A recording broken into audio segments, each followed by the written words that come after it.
Good morning, you guys, except it is not morning. It is 5:30 and we are gonna head into work in an hour.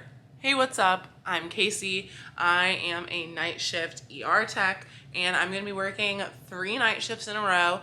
So come along with me. I am gonna be showing you guys what I eat and how I balance night shift and working out and maintaining that healthy lifestyle. Perfect match, ain't no catch. You and I will make it last. Place your bet on me and everything will be alright. So, first thing we gotta do is clean up the freaking kitchen. Oh my gosh, you guys, my kitchen is an absolute disaster and we have just about an hour before I have to go into work. So I think I can at least do some of these dishes. Oh my gosh, I'm so embarrassed to show you guys.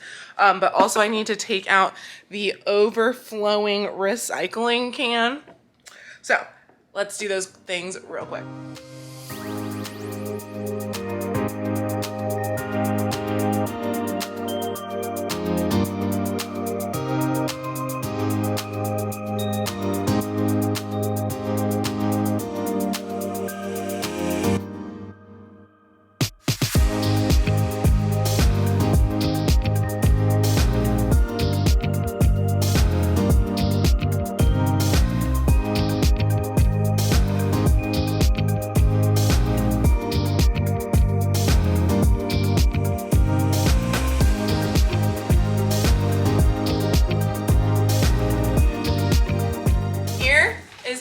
Big Mama lunchbox because when I am at work, I get so hungry. So this is gonna be my snack. It's just some sliced cucumbers and little cherry tomatoes.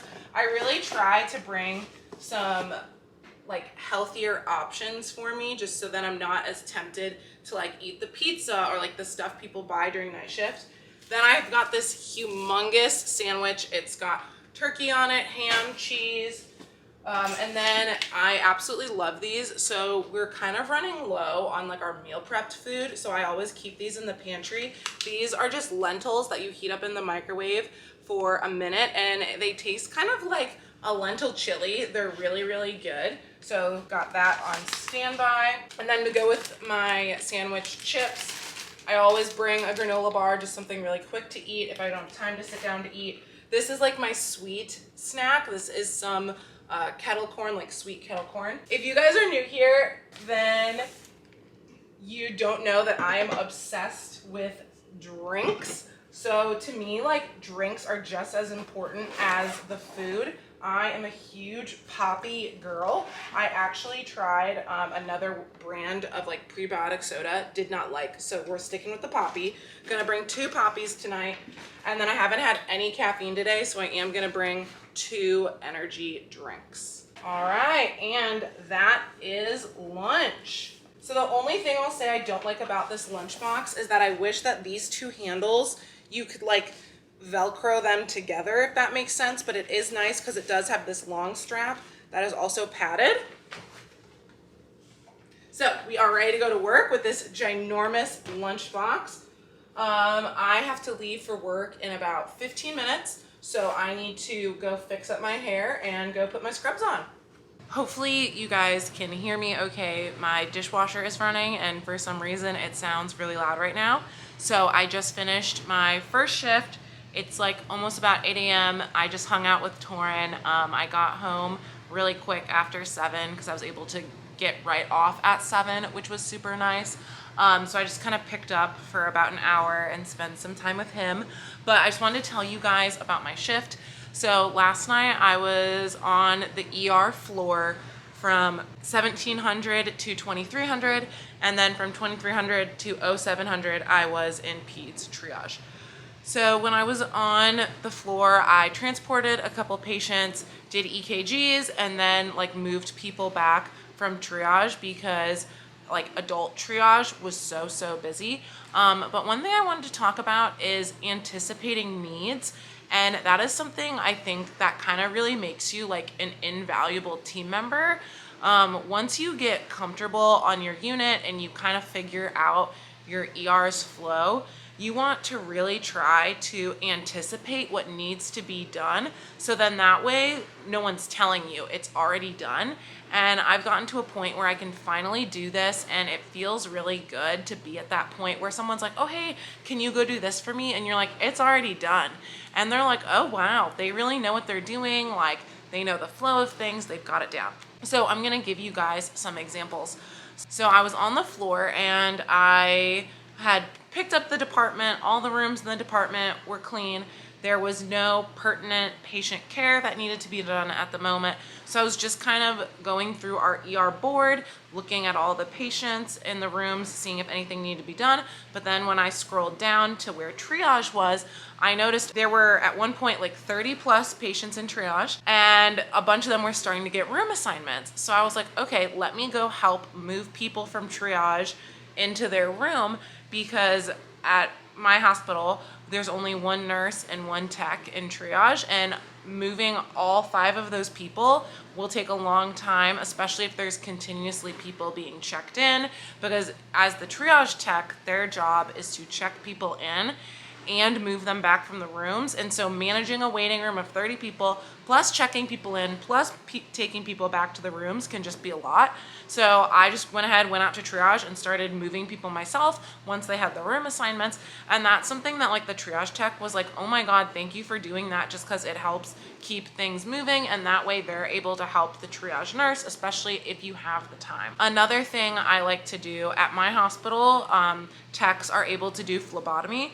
So I'll notice if a patient needs blood cultures, I'll go ahead and I'll draw a set of cultures. So at my hospital, we require blood cultures from 2 completely different sites.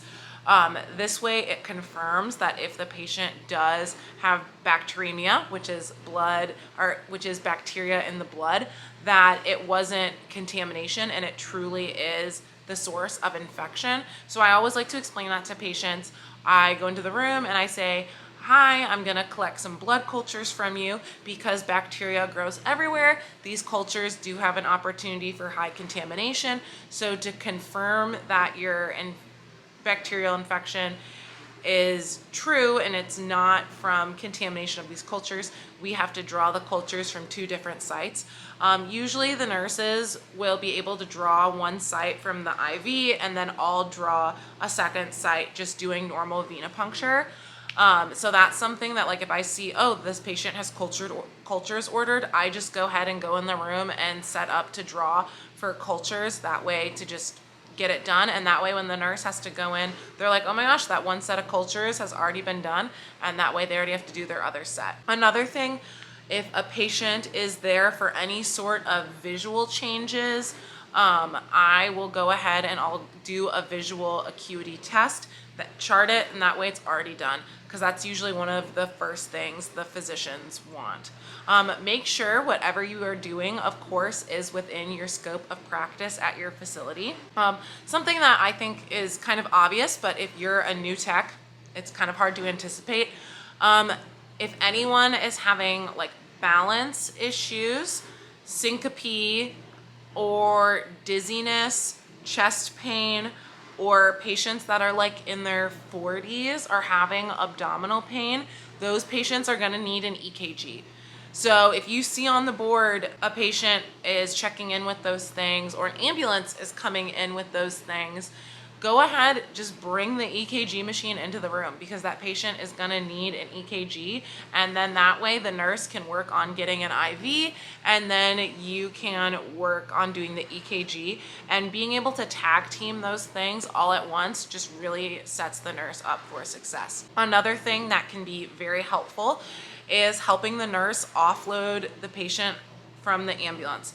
So at my facility, when a patient comes in via ambulance, EMS comes in, the paramedic is giving the nurse report, and then the EMT is usually helping do the transfer. If you're in the room, you can help the EMT transfer the patient to the bed, hook them up to the vital signs monitor, get the initial set of vitals. That way the nurse can give their full attention to the paramedic, receive report, start typing their initial triage note, and do the assessment. These are all things that I have learned to do over the years of working in the ER, and I think it has really helped streamline the ER process, help the patient flow, and just really help the nurses, docs, and the providers and whatnot. If you are new, don't be afraid to ask, do you need help? What needs to be done? Because those are the only ways that you learn. If you guys have any questions about anything I just talked about, or just questions about the ER, teching in general, please drop those questions down below. I absolutely love to teach. I really want my YouTube channel to be a place of education for you guys to learn. So let me know those questions you might have down below. But your girl is tired. Your girl is gonna go to sleep. So I'll catch you guys when I wake up. Hey vlog. Torrin's out here driving me crazy. We're planning a cruise and he's driving me nuts.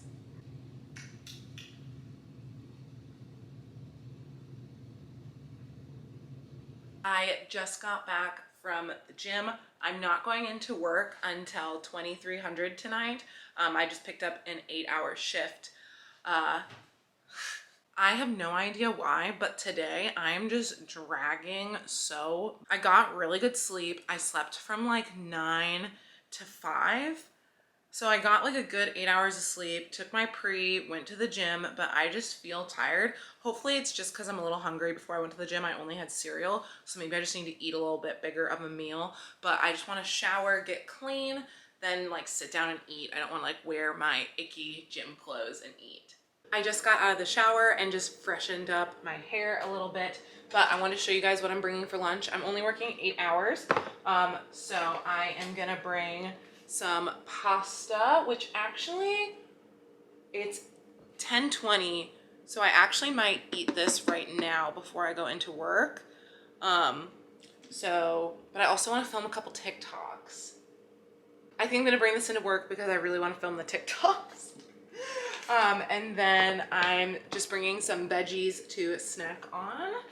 Peaches. I absolutely love summer peaches. They're so. And then my breakfast item is going to be a muffin. I like getting the muffins from Sam's Club. They come in like a huge 6 count. And then what I'll do is I will freeze 3 muffins at a time. And then I've already had pre-workout today, so I'll just bring 1 energy drink. I just got done with my second shift. It was 8 hours long. I was in Pete's triage for most of the shift. So I actually want to talk about pediatric, like respiratory distress, because I feel like it's something that's actually not covered in EMT school, and it's super important to know. So we had a patient come in and the parents were stating that he had like a really loud cough and was making really weird sounds when he was breathing. And so basically for triage, you want to go back to your ABCs. So airway, breathing, circulation. So obviously looking at the kid, he was awake and in his parents' arms, he had good color. So circulation, automatically, like I knew that we were perfusing well, because sometimes it's easiest to evaluate circulation before airway, just when the patient is checking in, when you're making your general impression. So then when the parents brought the patient into the room, and I was able to start evaluating the patient, I could hear the way he was breathing. So with kids, start at their airway, start at their mouth and their nose. A lot of times kids will do something that's called nasal flaring. I'll try to put a picture of it up right here. And so that is a sign that they're in respiratory distress. This patient was not doing any of that. Also, I like to look at the patient's neck, because sometimes they can be using some accessory muscles and like to breathe, and that's another sign of respiratory distress. And then after I've evaluated those things, and this patient actually had something that's called auditory stridor. So every time they were breathing, they were making a noise. And this stridor noise is made by an upper airway obstruction. So because this patient had an upper airway obstruction, every time they were breathing, they were making this stridor noise. So then the next thing I have parents do whenever they're telling me their kid has a cough, respiratory, cold, flu issues, I always tell the parents, lift up the kid's shirt, because I want to see how they're breathing. Number one, I want to see their respirations. A lot of times kids, it can be hard to see their respirations if their shirt isn't lifted up. So I like to count their respirations while the shirt is lifted up, as well as I want to check for something called retractions. I will put up a picture of retractions. So you can have clavicular retractions around the clavicle. You can have intercostal retractions, which is between the ribs, and you can have sternal retractions as well as subcostal retractions, meaning below the ribs. So when a patient is having retractions, depending on how severe the retractions are, they can be anywhere between mild to severe respiratory distress. The reason a patient is doing these retractions is because mechanically they're having issues moving air, so they're using their accessory muscles to help them breathe. So usually you only see retractions in kids just because their airways are smaller, so they just have like a much harder time moving that air. Sometimes you will see retractions in adults, but most of the time you see it in kids. So it's really important, if you do get a kiddo, like first thing you want to do, check out their actual airway, their nose, their mouth, and then have parents lift up their shirt so you can assess work of breathing, looking for those retractions, looking for signs of accessory muscle use, that nasal flaring, that neck, seeing if they're really working with that neck to bring the air in, or even how is the kid sitting? Are they like tripoding? So like, this is a great example. Are they sitting like this and going like, to try to like suck in air? So like this would be known as tripoding. Another thing to note with kids that's different than adults is that when you're in late stage hypoxia, you can get anxious, but in kids that anxiousness appears differently. Like they'll be kind of climbing in mom or dad's lap and they'll be like inconsolable. They'll just kind of like be everywhere. They won't want to be touched. When kids are like in late stage hypoxia, they can appear mottled, and I'll put a picture of what mottling looks like. I don't have a great way to describe it. They kind of, their veins kind of start to look spider webby, if that makes sense at all. Again, I'll put a picture up here so it'll be much easier for you to see. But just know that, like, yes, there are going to be kids that come into triage crying, but you have to be able to discern, are they inconsolable? Are they showing signs of respiratory distress? Like, you have to be able to determine these things. Or is this just like an unhappy kid? Because there are like different kinds of crying, and once you start working with kids, you'll kind of figure out like, oh, this is just a kid that is unhappy to be in the ER, that this weird girl in yellow scrubs is touching them, or oh wow, this is a kid that is inconsolable. They are like in late stage hypoxia, they're super anxious, they're just kind of everywhere, that sort of thing. Let's kind of go over what we talked about. If you have a kid coming in through triage, complaining of any sort of respiratory issues, you want to, number one, make your first impression. Are you like, oh wow, this kid is sitting up in mom and dad's arms, or oh, they're kind of slumped over, or oh my God, they are screaming and out of control. Then you want to start kind of going into your deeper assessment, your ABCs. So look at that airway, and then start looking at their work of breathing. Do they have nasal flaring? Any accessory muscle work with the neck, and then have them lift up their shirt and check out their work of breathing. Start actually counting those respirations. In kids, it's really important you count those respirations. For adults, it's way easier to estimate, but for kids, you really do want to try to count. For infants especially, I count respirations for the entire minute. I actually like to put my hand on the baby's belly because infants are such belly breathers, and I count each time my hand moves, and I count for an entire minute because infants' breathing is so inconsistent.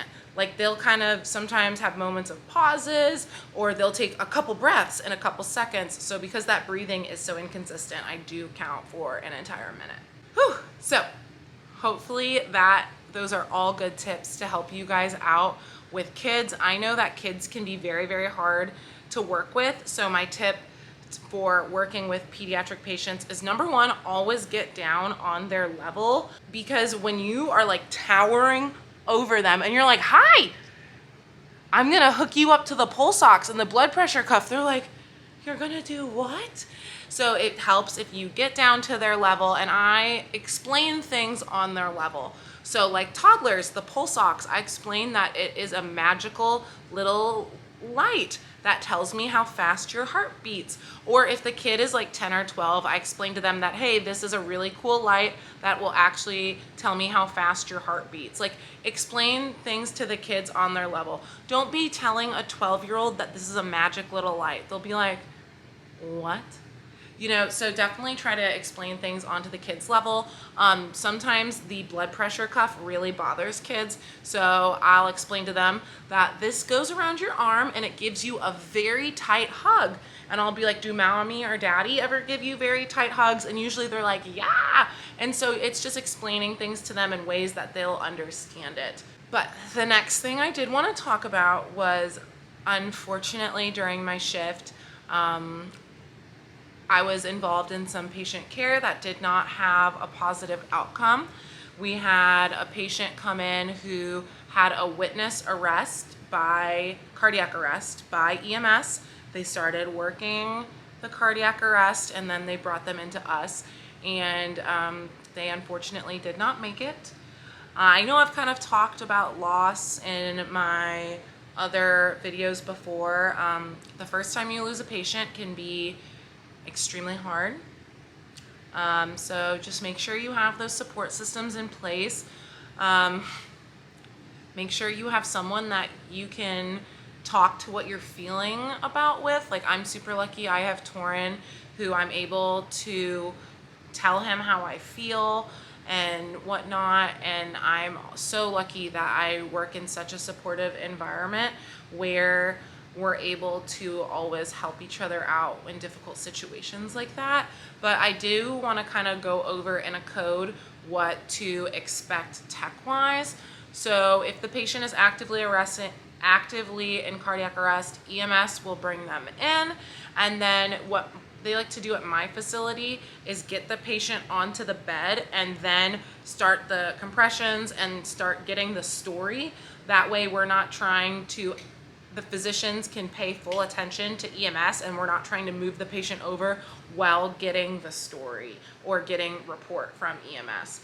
So things that you can be doing as a tech, again, follow all your facility protocol for this. So if I'm telling you guys something that is out of scope in your facility, don't do it. These are all things that are in my scope at my facility, so I am just speaking from experience. We can manage the airway. Obviously we won't be putting in like any advanced airways or anything like that, but we can do BVM, so bag valve mask ventilation for the patient. We are a teaching hospital though, so usually RT comes and they manage that, but that is something tech-wise that we are able to do. Compressions, and what else can we do? Is that it? Because yeah, I guess someone's giving meds.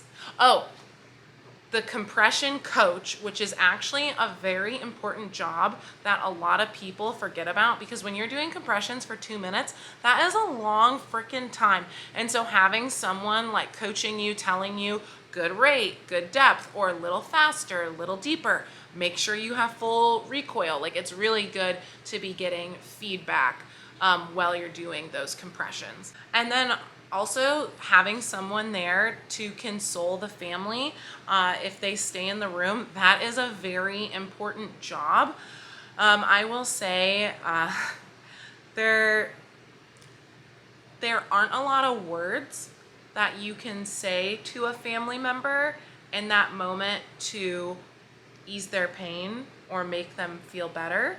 Sometimes it's just your presence, it's your hand on their back, it's you explaining to them or narrating to them what's going on, because most people are not medical and they have no idea why someone is standing over their loved one's chest pushing down on them, or they have no idea what all these medications are that are being pushed. And you don't have to have the most extensive knowledge on the ALS resuscitation algorithm to be explaining it to them. You just need to explain it to them in a way that they'll understand. So I will usually say that the person who is someone is doing chest compressions and they are manually pumping their heart because their heart is not beating, and then I say we give medications to help assist with restarting that heart as well. And you're just kind of narrating what's going on so that they're understanding it just a little bit deeper.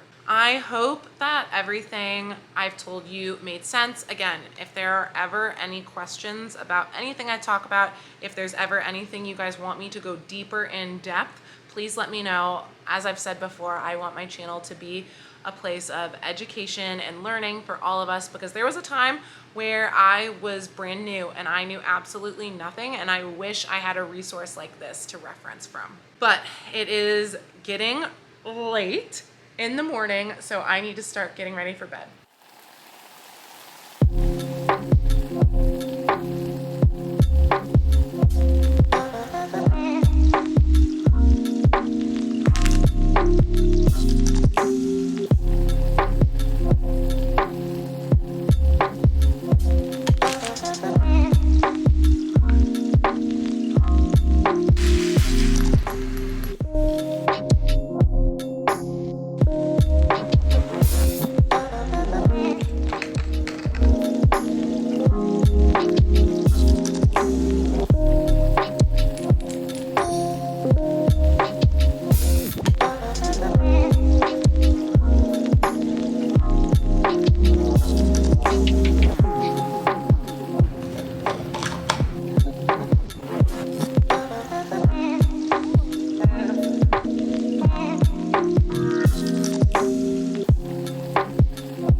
Don't want to get up. I'm so tired. My bed is so warm. My eyes are tired. I just want to sleep. It's so dark and cozy. I just want to lay here.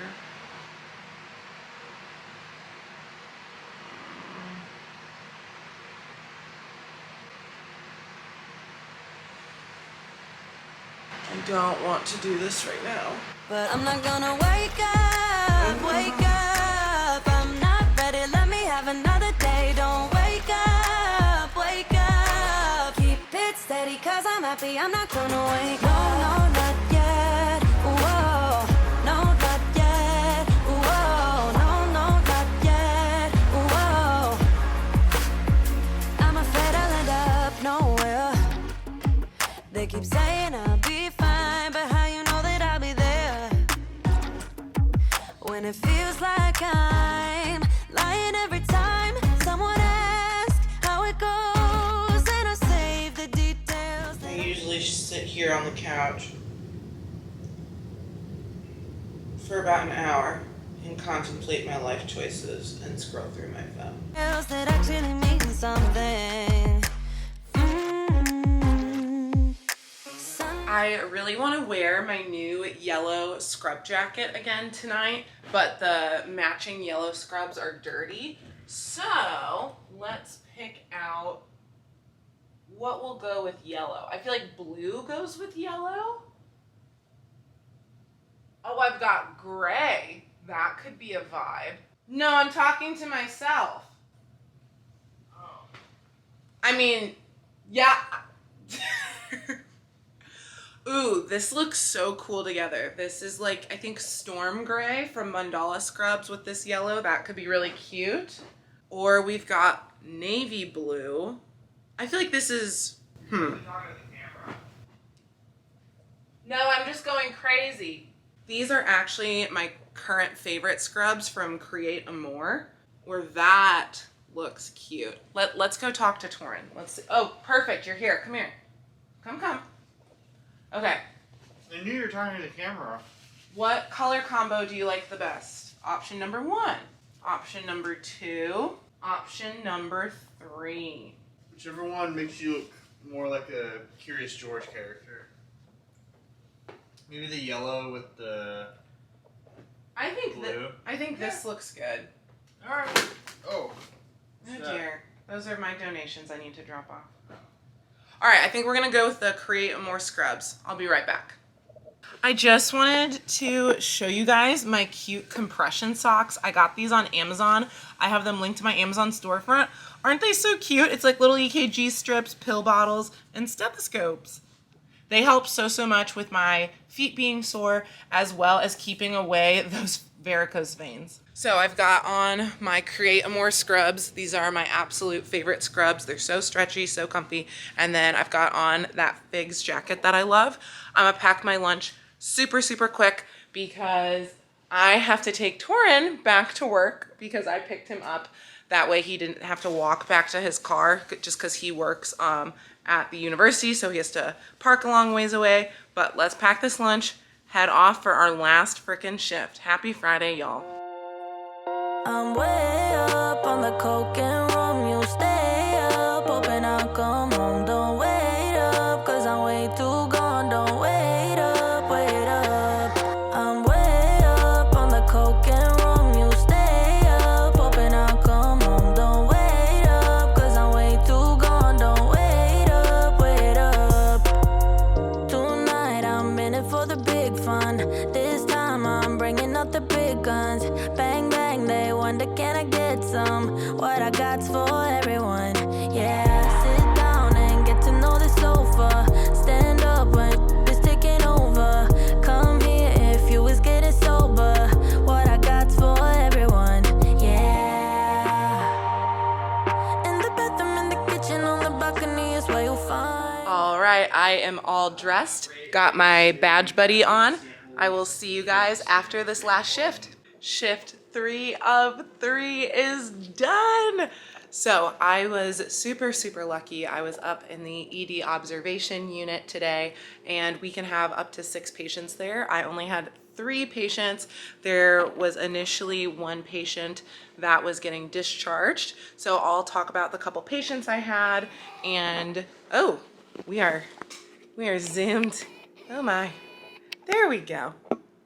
What can I set you guys on? I have a tripod, but I don't want to use it. Okay. So the first patient we had was someone who had got into a motor vehicle accident, and at an outside facility, they did a CT scan and found a small subarachnoid bleed. And this patient was on a known anticoagulant, so we were keeping them overnight to do neuro checks, and then they were going to get a repeat CT done in the morning. So as the tech, things you should be looking out for is really we're managing this patient's bleed and making sure that they're not getting worse. So at baseline, the patient was alert and oriented. So really you just want to be making your baseline observations. This patient was very friendly, and so we were able to make a lot of small talk. So things that I would be monitoring every time I'm going into the room, even though on my unit, techs technically can't do neuro checks and document them, you can still do your own neuro check when you have a conversation with the patient. Are they as witty as they were before? Are they making the same jokes? Do they seem as oriented? These are things as the tech you can find out a lot sooner than the nurse would, because the nurse only had to do those neuro checks every 4 hours, but the the patient was hitting the call light in between those 4 hours. And so you can use, each time you go into the room, you can be doing a small little neuro check. Are they able to move their extremities as well? Does one side seem weaker than the other? Stuff like that. So even though you're not the one who actually has to do the neuro checks, you can still be practicing and you can still be evaluating those kind of patients. Then we had another patient who also got into a motor vehicle accident and broke a rib, and they were there for pain control. The patient was also found to have a pulmonary contusion, so we were just making sure that their shortness of breath didn't get worse.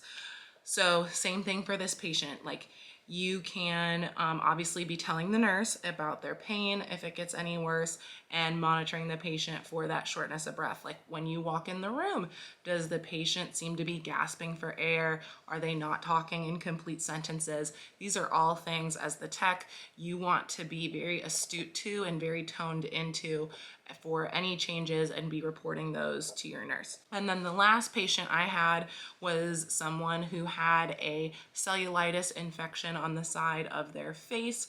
So we were giving this patient IV antibiotics to control the cellulitis, as well as we wanted to make sure that swelling was not spreading to the throat and the eye.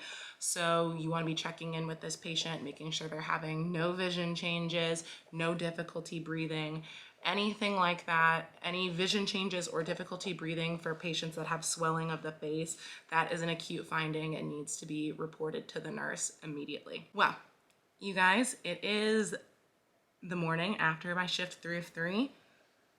I gotta get to bed, get some sleep, and flip my schedule. I really hope you guys enjoyed this video. I really tried this video to include more educational points, because I really kind of want to focus my channel on giving you guys some learning content as well as some entertainment. I feel like I'm kind of funny.